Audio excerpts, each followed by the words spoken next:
어젯밤 주일을 앞두고 참 설레는 마음이었습니다. 하나님께서 오늘 이 축제의 자리에 어떠한 분들을 인도하실까 참 궁금했습니다. 네, 바로 여러분들이시네요. 만나 뵙게 돼서 다시 한번 감사의 말씀을 드리고요, 축하의 마음도 전하고 싶습니다. 이 예배 시간에는 크게 두 가지의 요소가 있습니다. 인간인 우리가 하나님께 드리는 시간이 있습니다. 우리가 찬송을 하고 기도를 하고 또 찬양대가 하나님께 찬양을 올려드립니다. 감사의 예물도 우리가 하나님께 드리는 거죠. 그리고 이 시간은 하나님으로부터 하나님의 말씀을 우리가 듣는 시간입니다. 하나님께서 주시는 생명의 양식, 영혼의 양식을 여러분 잘 들으시고 깨닫게 되시는 은혜가 우리 모두에게 있게 되기를 간절히 기원합니다. 오늘은 옛날 이야기로 시작을 해볼까 합니다. 도둑이 마늘을 훔치다가 그만 발각이 되어서 집 주인에게 끌려 관하로 갔습니다. 고을 원님은 그 도둑을 보더니 마침 지금 도둑이 많아져서 너무나 골머리를 앓고 있었는데 잘 됐다, 이참에 마늘 도둑 문제를 아예 뿌리 뽑아야 되겠다 하고 이 도둑에게 아주 엄한 벌을 내리기로 했습니다. 대신 원님은 이 도둑에게 세 가지 벌 중에서 하나를 선택할 수 있는 기회를 주겠답니다. 첫째는 마늘을 훔쳤으니까 벌로 마늘 100개를 날걸로 먹는 겁니다. 힘들겠죠? 두 번째는 곤장 50대를 맞는 겁니다. 여러분 맞으실 수 있겠어요? 마지막 세 번째는 벌금으로 금화 한 냥을 내는 겁니다. 여러분이라면 이 중에서 무엇을 선택하시겠어요? 이 도둑이 고민이 됐어요. 곰곰이 생각을 했는데 곤장 50대를 맞을 걸 생각하니까 너무나 고통스러울 것 같은 거예요. 그렇다고 벌금으로 금화 한 냥을 내려니까 당시에 큰 돈이겠죠? 너무나 아까운 겁니다. 그래서 결국 마늘 100개를 먹겠습니다 한 거예요. 마늘 몇 개 먹을 때는 괜찮았어요. 근데 여러분 생마늘 먹어보셨어요? 한 5개쯤 먹으니까 입안이 막 얼얼해 오는 거예요. 그러다가 10개쯤 먹으니까 도저히 먹기가 어려워집니다. 그렇다고 그만둘 수도 없잖아요. 지금까지 먹었는데. 그래서 욕심을 내서 20개까지 먹어놨는데 눈물이 막 나고 이제는 온몸이 마비되는 것 같아서 더 이상 먹다가는 죽을 것만 같은 거예요. 그래서 어쩔 수 없이 원님에게 사정을 했습니다. 마늘 먹는 거 대신에 곤장을 맞게 해주세요. 원님은 그의 요청을 들어줬어요. 5대 정도까지는 맞을만 했습니다. 그런데 10대를 넘어가자 엉덩이가 터지고 피가 나는 거예요. 피를 보니까 얼마나 겁이 나요. 그래도 꾹 참고 15대 맞고는 기절을 했어요. 한참 뒤에야 정신을 차렸는데 이렇게 맞다가는 정말 죽을 것 같은 거예요. 그래서 다시 원님에게 곤장 맞는 벌 대신에 뭐가 남았어요? 금화 한 냥을 내게 해달라고. 이렇게 해서 그는 마늘도 먹을 만큼 먹고 곤장도 맞을 만큼 맞고 결국 금화 한 냥까지 다 낸 다음에 풀려날 수 있었다는 이야기입니다. 여러분, 이 이야기가 우리에게 어떠한 교훈을 줍니까? 처음부터 선택을 잘했으면 한 가지 방법으로만 할 수 있었는데 잘못 선택해서 고생은 고생대로 다 하고 돈도 다 내고 말았다는 거예요. 여러분, 우리의 인생도 마찬가지입니다. 인생을 살다 보면 참 중요한 선택을 해야 될 때가 있습니다. 그러할 때 우리는 잘 생각해서 올바른 선택을 해야 돼요. 한 번 선택을 잘못하게 되면요, 그 한 번이 그 다음에 또 다른 잘못된 선택, 또 다른 무리한 선택을 불러오게 되고 결국 그것으로 인해서 우리의 인생은 불행해지고 마는 거예요. 오늘 이 자리에 나오신 여러분, 탁월한 선택을 하셨습니다. 예. 초청을 받으시고 아유, 갈까 말까 아마 어제 밤까지도 고민하신 분 계실 거예요. 그렇죠? 예. 가기는 정말 싫어요. 그런데 하도 오라고 하니까 더 이상 거절했다가는 인간관계에 문제가 생기고 다음에 내가 부탁할 때 그 사람도 안 들어줄 거 아니에요. 그런 거 생각해서 오신 분도 분명히 계실 거예요. 그 과정은 다 다를 수 있습니다. 그러나 어쨌든 여러분, 제가 분명히 말씀드리는데, 여러분, 목사가 거짓말 하겠습니까? 여러분 정말 훌륭한 선택을 하신 거예요. 네. 진심으로 그래서 제가 축하를 드리는 거고요. 바라기는 여러분의 이 선택이 평생토록 여러분의 인생에서 기억이 되시고 정말 내가 잘한 현명한 선택이었다라는 것을 다른 사람들에게도 알려주시게 되기를 주님의 이름으로 축원합니다. 네.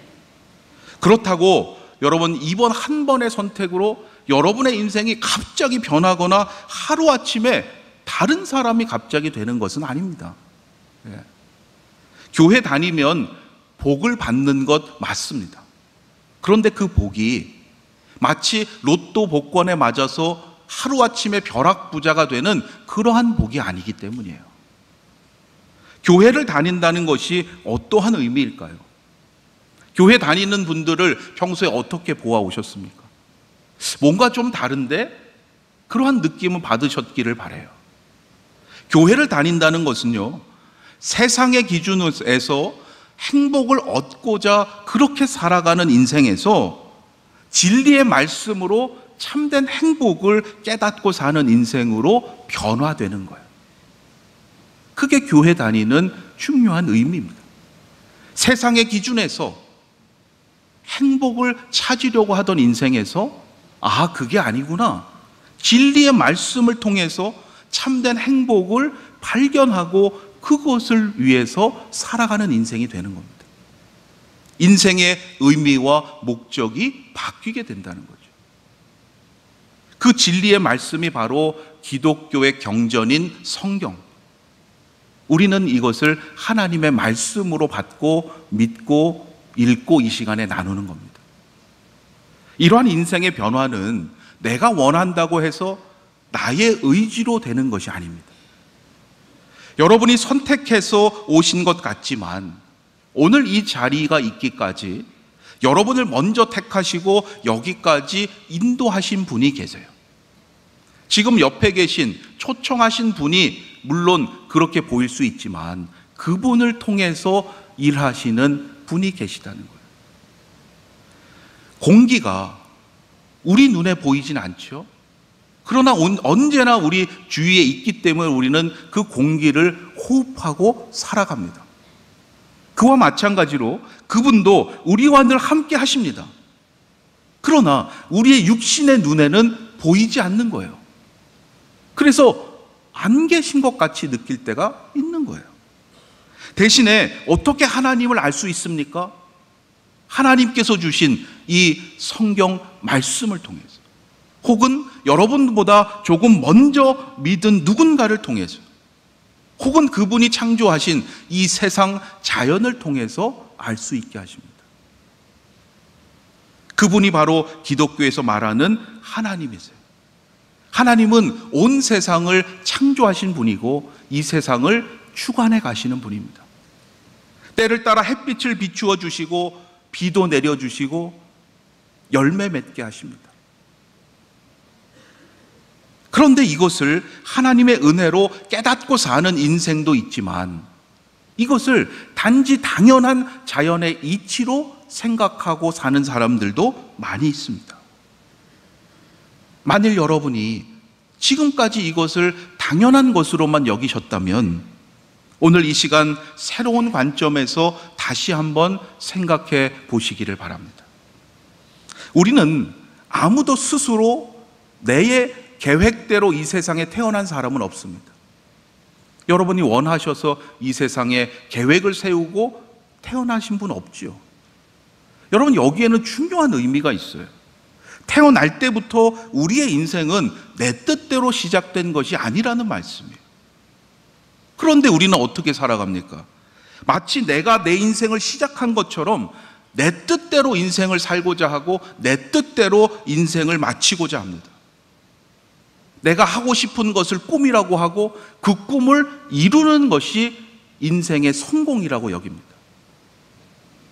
그 꿈을 이루어가는 과정에 있어서 어떠한 문제가 생기기라도 하면 그것을 바로 인생의 실패라고 여기고 더 이상 인생의 의미와 목적을 발견하지 못해. 그러나 성경은 우리가 어머니의 태 속에 있기 전부터 하나님께서 우리를 택하셨다 말씀합니다. 우리가 하나님을 알기 전부터, 여러분이 이 자리에 처음 오시기 이전부터 하나님은 여러분을 사랑하셨다는 거예요. 그 사랑의 상징이 바로 교회를 상징하는 십자가입니다. 여러분, 교회에 왜 십자가가 있는지, 하나님의 사랑의 상징이기 때문에. 우리의 눈으로 하나님을 볼 수 없죠. 그런데 이 십자가를 통해서 그 하나님을 알게 하시고 하나님의 사랑을 기억하게 하시는 거예요. 주변에 혹시 야, 하나님이 어디 계시냐 묻는 분이 있다면 여러분 십자가를 보여주십시오. 이 십자가가 하나님을 알게 하시고 하나님의 사랑을 나타내시는 상징이기 때문이에요. 그 사랑을 보여주시고 우리로 하여금 분명히 알게 하시기 위해서 2000여 년 전에 하나님은 이 땅에 하나님의 아들 예수님을 보내셨어요. 예수님은 이 땅에서 우리를 위해서 예비해 놓으신 하늘나라에 대해서 선포하시고 가르치셨습니다. 우리의 죄를 대신하셔서 아무 죄가 없으신 예수님께서 십자가에 달려 돌아가셨어요. 죽을 수밖에 없는 우리를 위해서 그 십자가를 지신 예수님을 통해서 우리는 스스로 해결할 수 없는 인생의 모든 문제도, 죽음의 문제까지도 해결함을 받게 된 겁니다. 예수님께서 선포하신 그 말씀을 듣고 예수님께서 십자가에 달려 돌아가신 것이 바로 나를 위한 것인 거구나. 그것을 깨닫게 되고 여러분 그 구원의 사랑을 믿고 고백하기만 하면 됩니다. 2000여 년 전에 그 십자가 사건이 어떻게 나를 위한 것입니까? 생각될 수 있죠? 그것이 바로 십자가 사랑의 신비예요. 인간의 사랑은 유한합니다. 관계에 따라서, 상황에 따라서 변합니다. 그러나 하나님은 영원하신 분이기에 그 사랑 또한 영원한 거예요. 하나님은 신실하신 분이시기에 그 사랑 역시 변하지 않는 거예요. 요즘 29년의 기다림이라는 말이 많이 회자되고 있어요. 여러분 혹시 들으셨어요? 29년의 기다림. 야구 팬이라면 분명히 들으셨을 텐데 올해 한국 프로야구의 정규 시즌 우승을 차지한 팀이 29년 만에 다시 우승을 한 거예요. 제가 29년을 기다렸습니다. 10년이면 강산도 변하는 건데 강산이 3번이나 변할 그 시간 동안을 기다린 사람들이 있는 거예요. 그러나 그 기다림이 힘들기만 하진 않죠. 왜요? 팬으로서 그 팀을 좋아하고 응원하고 그래서 그날까지 기다리는 거예요. 오랜 기다림만큼 그 기쁨과 감격은 더 크겠죠. 여러분, 우리 아현의 성도님들이 여러분을 기대하는 마음 그와 비교할 수 없습니다. 하나님의 기다리심은 더욱 위대하시고 크신 거예요. 오늘 이 축제 자리에 초청받아 오신 분들을 우리 아현에 온 성도들이 그러한 마음으로 기도하며 기다렸습니다. 여러분의 이름을 정말 부르면서 오늘 이 꼭 예배 자리에 함께 할 수 있기를 간절히 기도했어요. 제가 여러분의 얼굴은 다 모르지만 아마 이따 뵈면 이름이 참 익숙할 겁니다.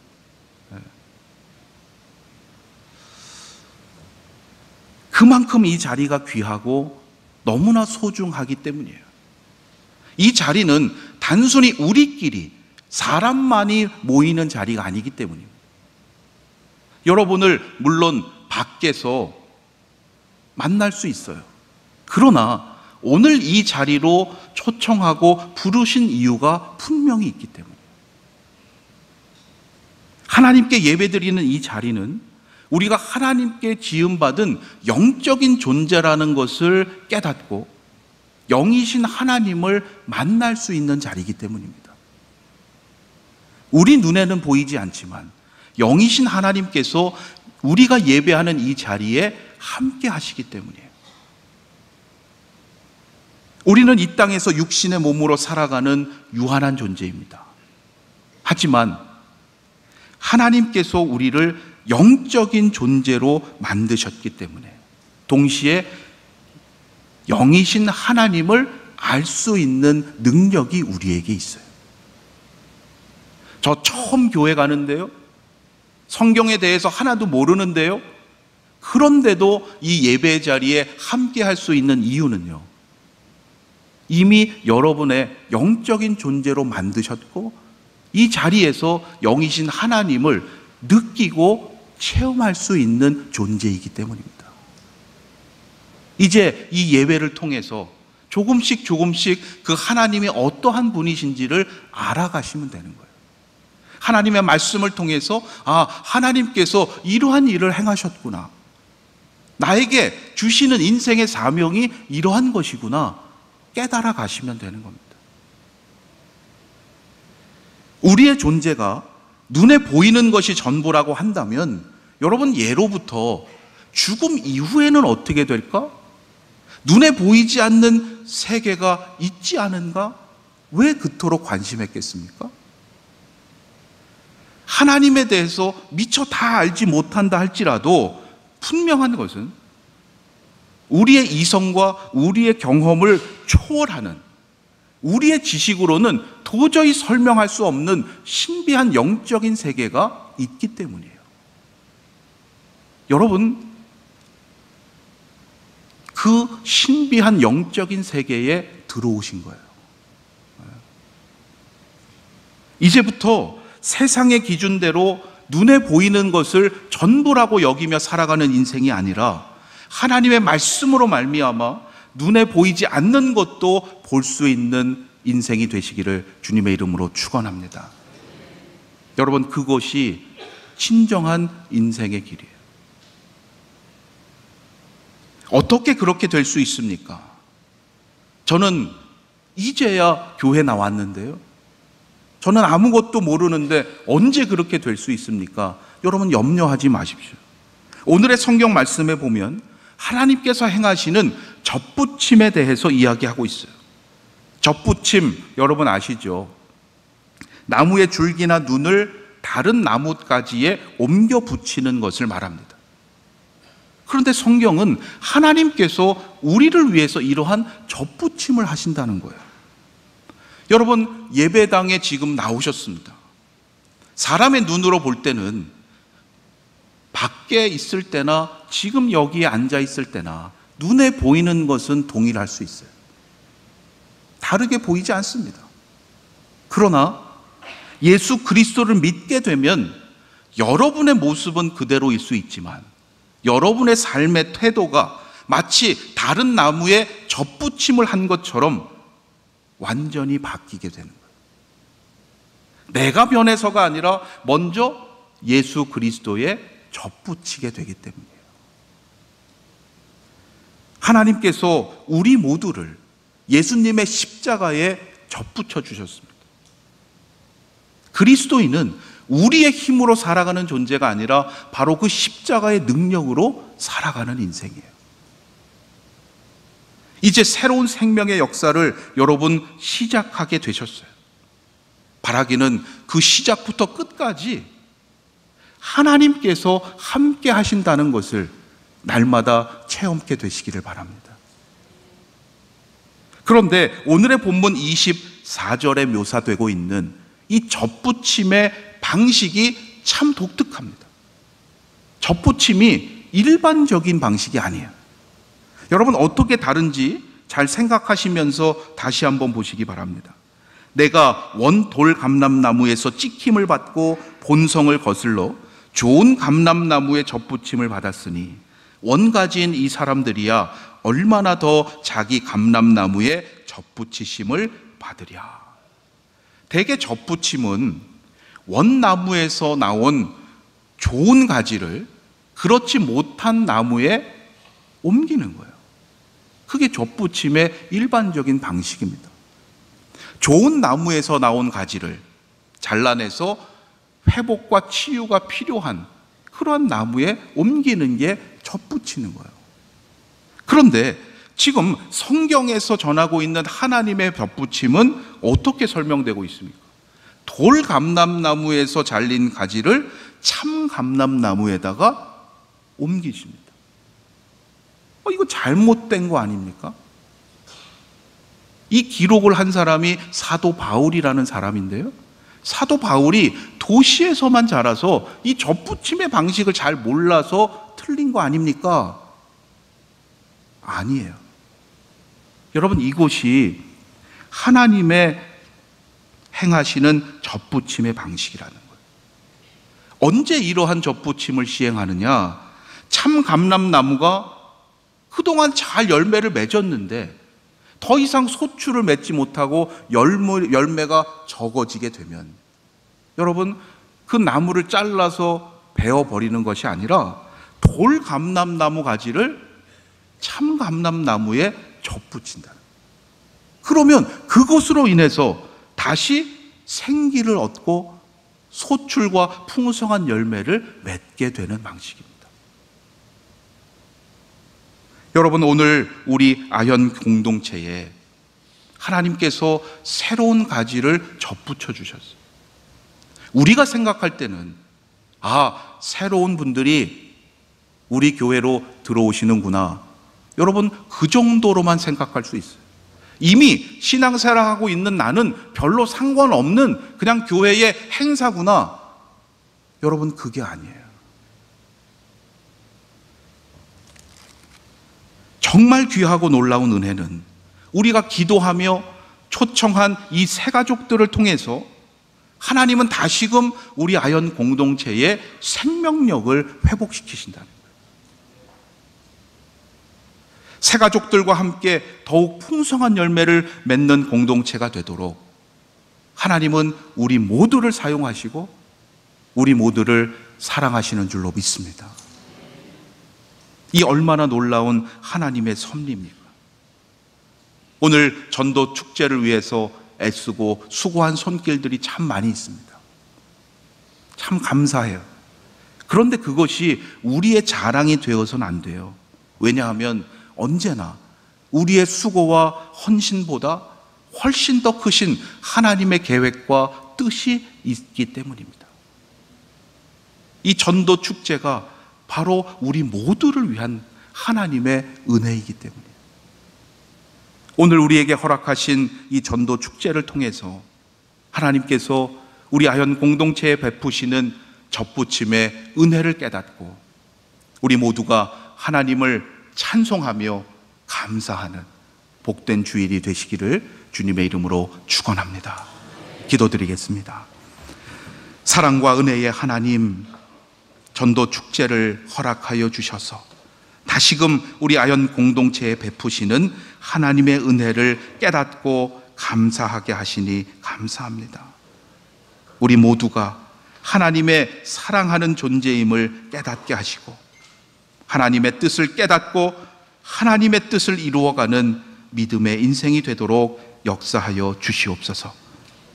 모두가 함께 하나님께 감사하며 찬양하는 복된 주일이 되기를 원하옵고 우리 주 예수 그리스도의 이름으로 기도드립니다. 아멘.